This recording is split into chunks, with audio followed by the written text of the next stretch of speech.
Le curé de Cucugnan. Tous les ans, à la Chandeleur, les poètes provençaux publient en Avignon un joyeux petit livre rempli jusqu'au bord de beaux vers et de jolis contes. Celui de cette année m'arrive à l'instant, et j'y trouve un adorable fabliau que je vais essayer de vous traduire en l'abrégeant un peu. Parisiens, tendez vos mannes. C'est de la fine fleur de farine provençale qu'on va vous servir cette fois. L'abbé Martin était curé de Cucugnan. Bon comme le pain, franc comme l'or, il aimait paternellement ses Cucugnanais. Pour lui, son Cucugnan aurait été le paradis sur terre si les Cucugnanais lui avaient donné un peu plus de satisfaction. Mais, hélas, les araignées filaient dans son confessionnal, et, le beau jour de Pâques, les hosties restaient au fond de son saint-ciboire. Le bon prêtre en avait le cœur meurtri, et toujours il demandait à Dieu la grâce de ne pas mourir avant d'avoir ramené au bercail son troupeau dispersé. Or, vous allez voir que Dieu l'entendit.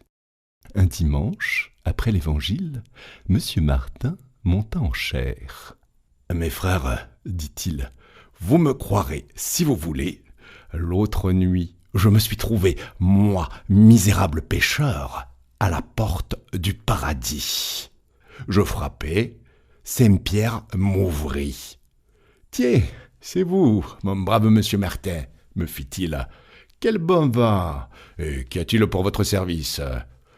Beau Saint-Pierre, vous qui tenez le grand livre et la clé, pourriez-vous me dire, si je ne suis pas trop curieux, combien vous avez de Cucugnanais en paradis? Je n'ai rien à vous refuser, monsieur Martin. Asseyez-vous et nous allons voir la chose ensemble. » Et Saint-Pierre prit son gros livre, l'ouvrit, mit ses besicles. Voyons un peu. Cucugnan, disons-nous.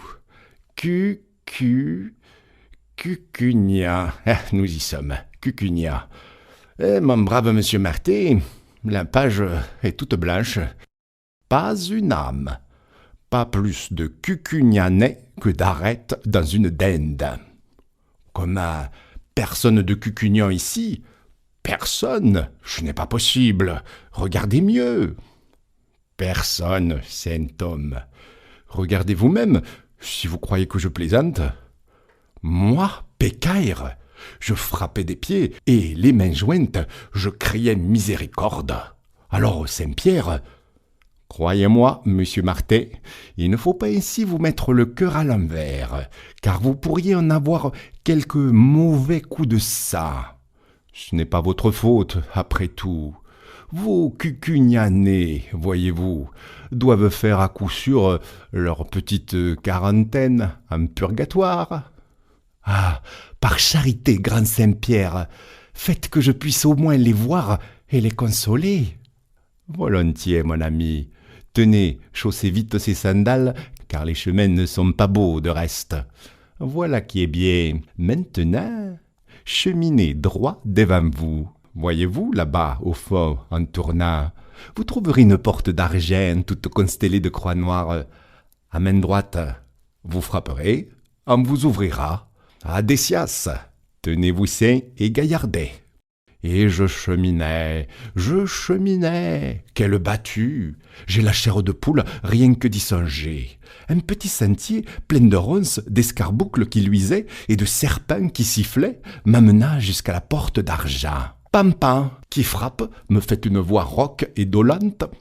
Le curé de Cucugnan. De Cucugnan. Ah, entrez.